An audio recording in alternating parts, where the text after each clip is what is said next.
fucker. Haven't seen you eat a single thing since you got here. Let me guess. Photosynthesis? Oh? What makes you say that? Well, a long time ago, I knew someone with a similar ability. Well, you are correct. Most of my body is covered in parasites. I supply them with water, and in return, I receive sugars and juice when exposed to light.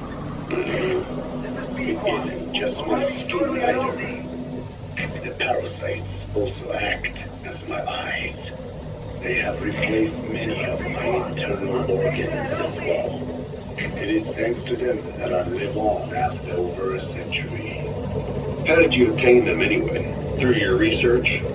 I would like to say as much, but there is more to it than that. Let me take you back 20 years. I had hit a dead end with my parasite research. Then I was approached by a foundation.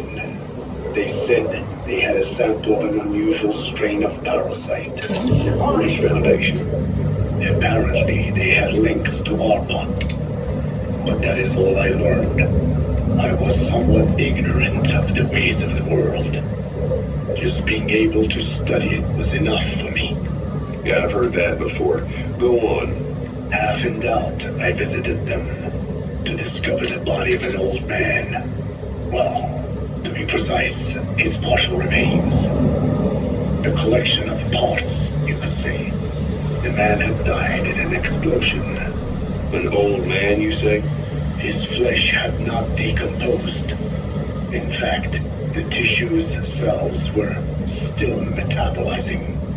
The parasite had infected, or should I say assimilated with, the tissues, and was keeping them alive.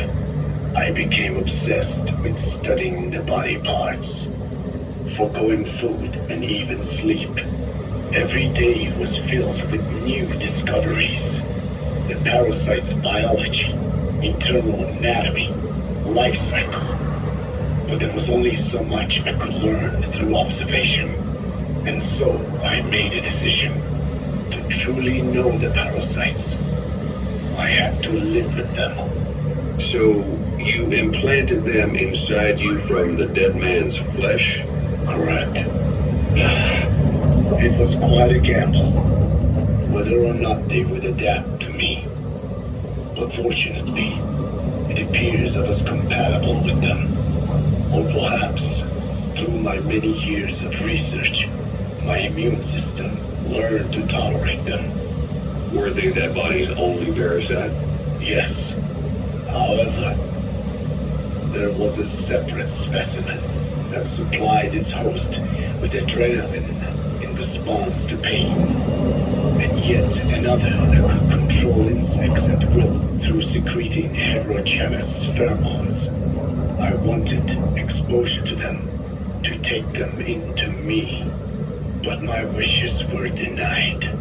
Their records, though, provided clues that helped advance my research. Would you care to join me? A life spent never worrying about food is a most wonderful one. I think I'll pass. But thanks. This has been helpful.